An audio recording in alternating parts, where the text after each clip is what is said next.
Film की शुरुआत में बताया जाता है कि जनरल लैंग और जनरल हैच में वॉर चल रहा है, जिसमें जनरल लैंग वॉर जीत जाता है और साल में एक बार जीत का जश्न मनाया जाता है, जिसे लिबरेशन डे कहा जाता है।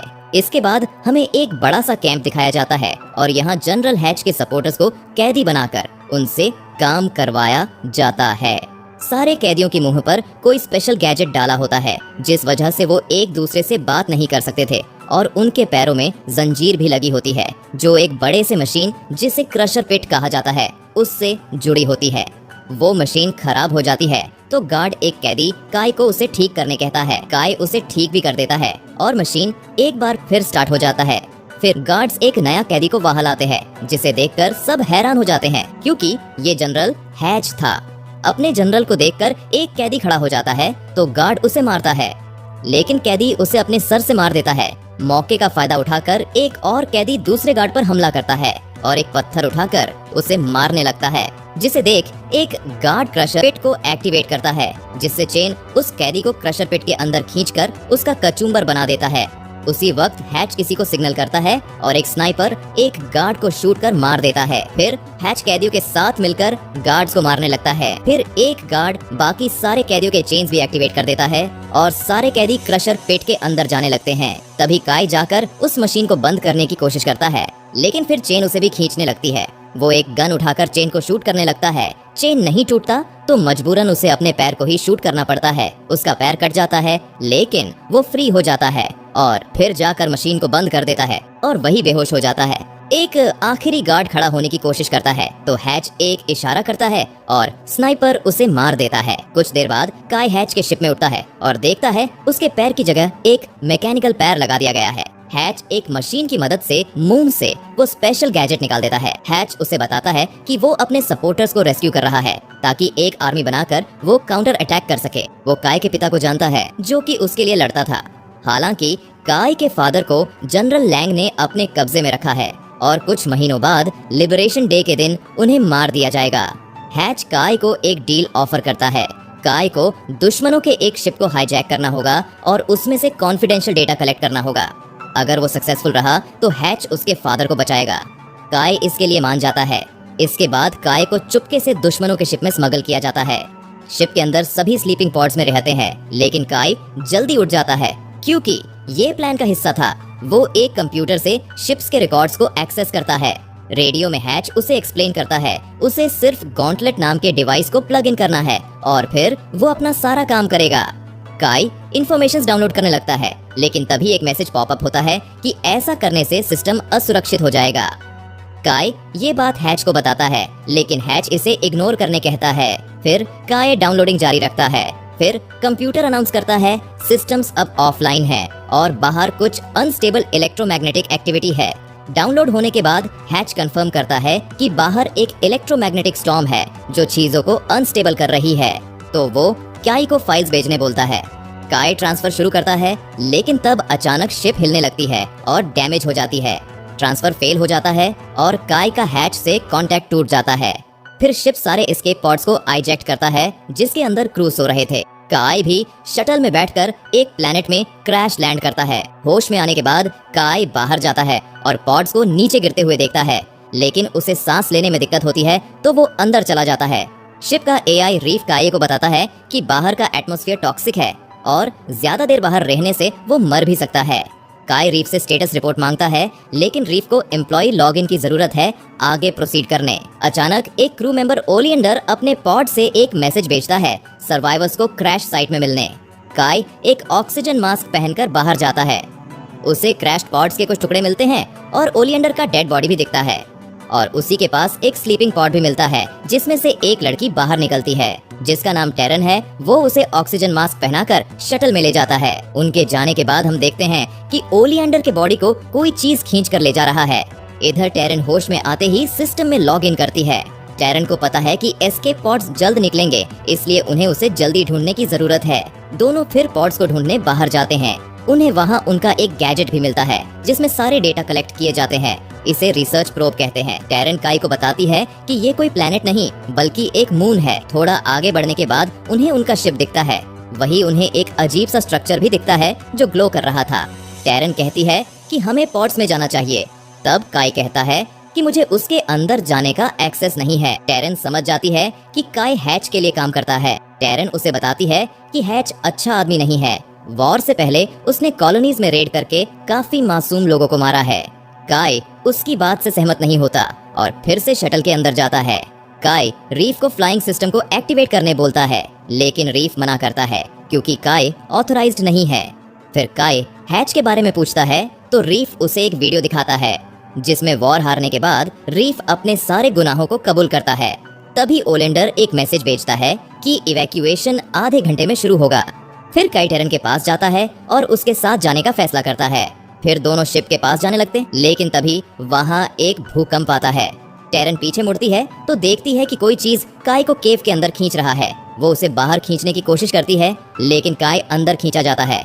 डरी हुई टेरन शिप की ओर भागने लगती है, लेकिन काफी लेट हो गया था क्योंकि पॉड्स उसे छोड़कर निकल चुका था। टेरन को समझ नहीं आता अब क्या करना है, तो वो शटल में वापस चली जाती है। 4 दिन बाद टेरन आसपास के एरिया को एक्सप्लोर करती है और वहाँ उसे काई का गॉन्टलेट और कुल्हाड़ी मिलता है। थोड़ी दूर उसे वही ग्लोइंग चीज दिखती है और वहीं पर काय पड़ा हुआ था। वो ये देखकर हैरान रहती है कि उसका पैर फिर से आ गया है। वो उसे शटल में लेकर जाती है और कुछ टेस्ट करती है, जिससे उसे पता चलता है कि काय के बॉडी में कोई और ऑर्गेनिज्म है जिसने उसे हील कर दिया है और इस टॉक्सिक एनवायरनमेंट से इम्यून कर दिया है। फिर काय को होश आता है, लेकिन उसे कुछ याद नहीं रहता कि उसके साथ क्या हुआ है। उसे अपने शरीर पर कुछ अजीब फील होता है और अब वो यहाँ सांस भी ले सकता था। टेरन उसे बताती है कि वो शटल को लॉन्च नहीं कर सकती क्योंकि वो सिर्फ एक बायोलॉजिस्ट है और उसके पास इसका एक्सेस नहीं है। फिर दोनों वो ग्लोविंग स्ट्रक्चर के पास जाकर उसे तोड़ देते हैं, जिसके अंदर उन्हें ओलिएंडर का बॉडी मिलता है, जिसे वो शटल के पास ले जाते हैं और रीफ को बाहर लाकर उसकी स्कैनर से ओलिएंडर की आंखों को स्कैन करते हैं, जिससे उन्हें फ्लाइंग सिस्टम का एक्सेस मिलता है। काय शटल के इंजन को स्टार्ट करता है और तभी बाहर ओलिएंडर को होश आ जाता है। वो अजीब सा बर्ताव करने लगता है और सीधे गन उठाकर काय और टेरन पर शूट करने लगता है। काय तुरंत उसे पंच कर गिरा देता है, लेकिन जब वो पीछे मुड़ता है तो देखता है कि टेरन की गोली लगने से मौत हो गई है। गुस्से में आकर काय ओलिएंडर को मार डालता है और देखता है कि उसे भी गोली लगी हुई है, जिससे वो वहीं पर बेहोश हो जाता है। कुछ समय बाद काय को उसी ग्लोइंग स्ट्रक्चर के सामने होश आती है। वो एकदम ठीक दिख रहा था। वही आसमान में मीटियोराइट्स जैसे कुछ दिखते हैं। फिर वो शटल की तरफ जाता है, जहां बाहर उसे टेरन और ओलिएंडर के स्केलेटन्स मिलते हैं। शटल के अंदर जाने पर उसे पता चलता है कि इंजन फेल हो रहा है। रीफ उसे बताता है कि वो 34 दिन से गायब था और इतने दिन इंजन चालू ही था, जिस वजह से इंजन खराब हो गया है।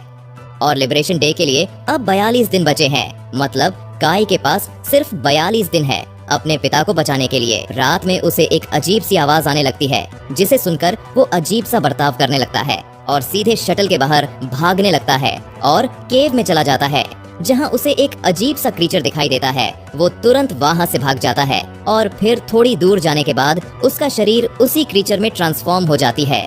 अगले सीन में हम देखते हैं काय बेहोशी की हालत से उठता है और शटल में जाता है और गुस्से में अपने आप को चोट पहुंचाने लगता है। वो रीफ को कहता है कि मुझे लिबरेशन डे से पहले यहाँ से निकलना है। तब रीफ उसे बताता है कि वो काफी दिनों तक गायब था और लिबरेशन डे 2 दिन पहले हो चुका है। काय काफी ज्यादा निराश होता है, जिसके बाद हमें 3 साल के बाद का सीन दिखाया जाता है, जहां हम देखते हैं कि काय उस जगह पर रहना सीख गया था और अपने अंदर के क्रीचर पर भी उसे कंट्रोल आ गया था और ऊपर अब भी उसे मीटियोराइट्स जैसे कुछ दिखते रहते हैं। रात को रीफ उसे इस सिचुएशन का अपना थ्योरी बताता है। उसे लगता है कि मरना काय के लाइफ साइकिल का अब एक पार्ट है। बॉडी मर जाती है पर कॉन्शियसनेस जिंदा रहता है, जो एक नई बॉडी को रेप्लिकेट करता है। रीफ काय को खुद को मारने कहता है ताकि वो उसकी बॉडी को स्टडी कर सके और एक क्योर बना सके, लेकिन काय ऐसा करने से मना करता है। फिर रात को वो क्रीचर को ढूंढता है और उसे अपनी ही एक डेड बॉडी भी दिखती है। वो उस बॉडी को शटल के पास लाकर उसे चेन से बांध देता है, जिसकी वजह से वो क्रीचर वहां आ जाता है। तब काय उसे शूट कर मार देता है। तब दूर उसे एक और क्रीचर की चिल्लाने की आवाज आती है, तो वो तुरंत उस क्रीचर के एक बॉडी पार्ट को रीफ के पास लाता है, जिसे स्कैन कर रीफ कंफर्म करता है कि ये ओलिएंडर का डीएनए है, यानी कि ये क्रीचर ओलिएंडर है। वो ये भी बताता है कि जब जब काय या ओलिएंडर मरते हैं तब तब क्रीचर के चिल्लाने की आवाज आती है, यानी कि बाहर कुछ तो है जो इनके मरने पर रिएक्ट करता है, जैसे कोई माँ ने अपने बच्चे को खो दिया है। काई को कुछ समझ नहीं आता और वो कहता है मैं कोई बायोलॉजिस्ट नहीं हूँ। बायोलॉजिस्ट वर्ड सुनकर रीफ को टेरन की याद आती है, तो रीफ काई से परमिशन लेकर उस रात का ऑडियो रिकॉर्डिंग प्ले करता है जिस रात टेरन मरी थी। रिकॉर्डिंग से काई को पता चलता है कि टेरन उस रात मरी नहीं थी, बस जख्मी हुई थी और वहाँ से दूर चली गई थी, जिसके बाद उसका सिग्नल कट गया था, यानी कि वो दो स्केलेटन ओलियंडर और काई का था। काई भड़क जाता है क्योंकि रीफ ने 3 साल तक उसे ये बात बताई नहीं थी, तो रीफ उसे याद दिलाता है कि परमिशन के बिना वो कोई इन्फॉर्मेशन शेयर नहीं कर सकता।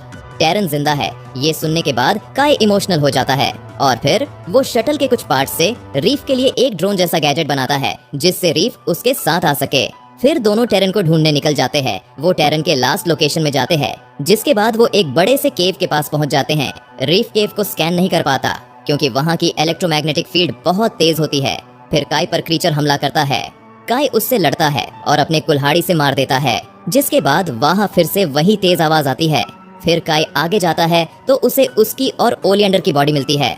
वो ओलियंडर की बॉडी को मार देता है, जिससे वो क्रीचर भी मर जाता है, पर वो अपनी बॉडी को नहीं मार पाता। फिर वहाँ उसे अपना वही मैकेनिकल पैर मिलता है जिसे लेकर वो केव से बाहर निकलता है। फिर उन्हें वो लोकेशन मिलता है जहाँ रीफ को टेरन का आखिरी हार्ट बीट सेंस हुआ था। उस जगह को देखकर ऐसा लग रहा था जैसे वहाँ से कुछ लॉन्च हुआ है, यानी कि टेरन यहाँ से जाने में सफल हुई।